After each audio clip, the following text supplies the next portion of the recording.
Grade and welcome to our very first math workshop from home.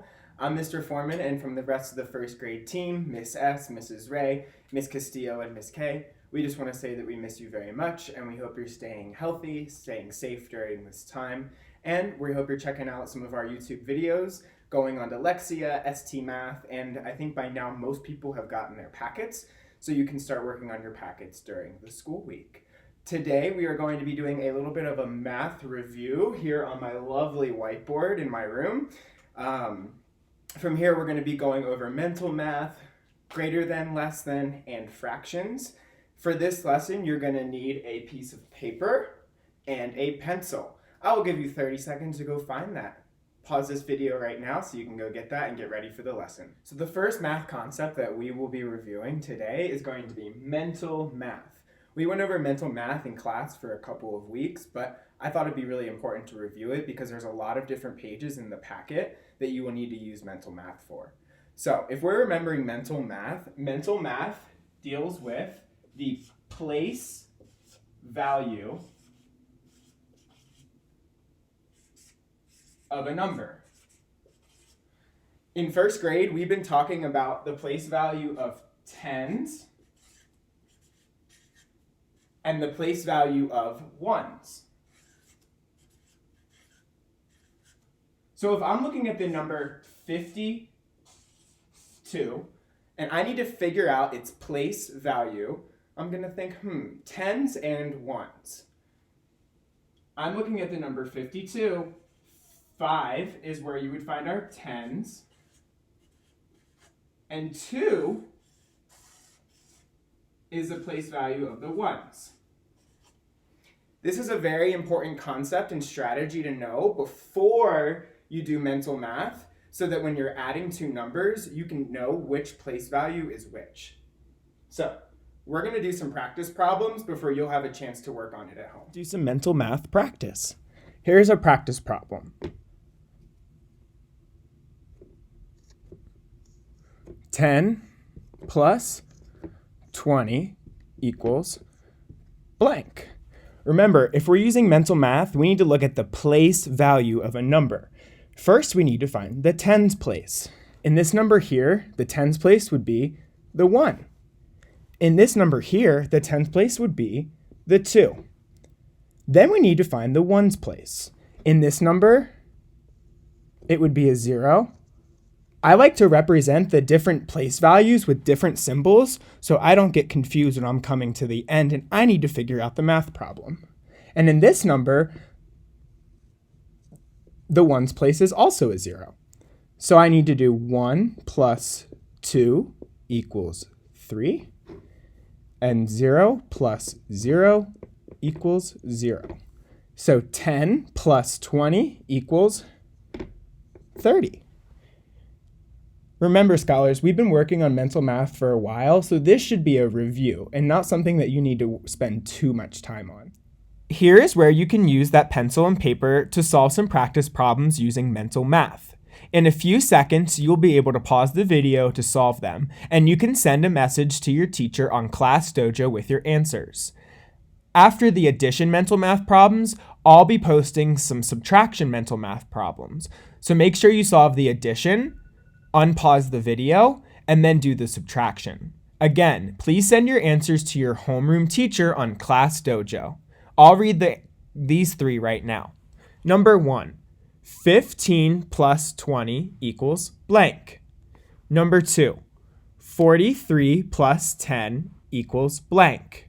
And number 3, 62 plus 23 equals blank. Pause the video now and solve. Remember, send a message on Class Dojo to your teacher with the answers.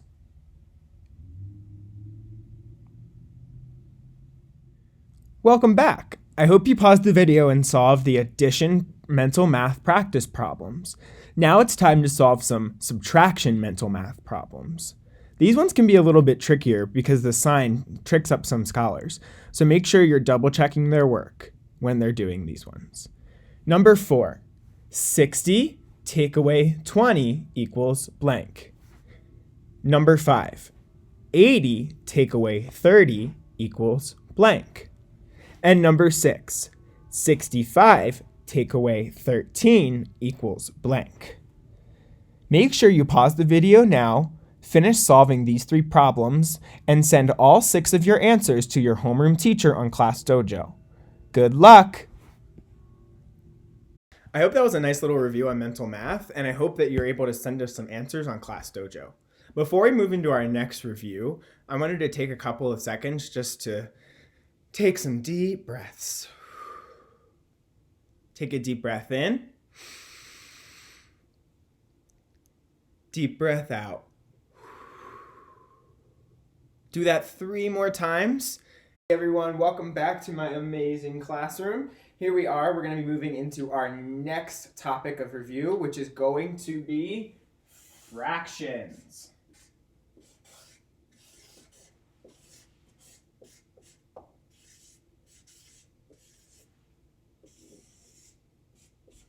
Remember in class, we talked about 2 different types of fractions. We talked about 1 over 2, which is also called half. And we talked about 1 over 4, which is equal to 1/4.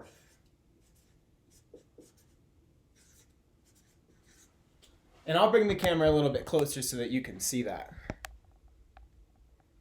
1/2, 1 over 2, and 1/4, 1 over 4.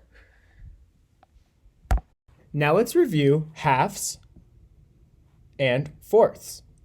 Here's my shape here. This is a square. If I'm breaking the square into halves, each side needs to be equal. So I need to find the middle part of the shape and break it into halves. As you'll see, the top part and the bottom part are exactly the same. Now, if I'm going to break the shape into fourths, I need 4 different shapes, 4 different sections that are exactly the same. We've done this in class for a couple of days now, so you should remember that. Each of these squares here is exactly the same size. I'll be posting some practice shapes that you can use on your practice worksheet with your mental math problems. Here's some practice shapes. You can use the piece of paper you used to do the mental math on. You don't need to send us your answers for these. This is just for extra practice. Take these 2 shapes here, a circle and a triangle, and break them up into halves or into 2 equal pieces.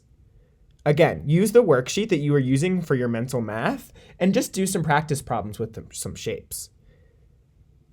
When you're done with that, go to the circle and use the circle to make the shape into fourths. If you have any questions about any of the things that I've reviewed in this video, please reach out on ClassDojo with any questions. I'm here to help, and we hope that everyone is staying safe. And again, we miss you. Good luck.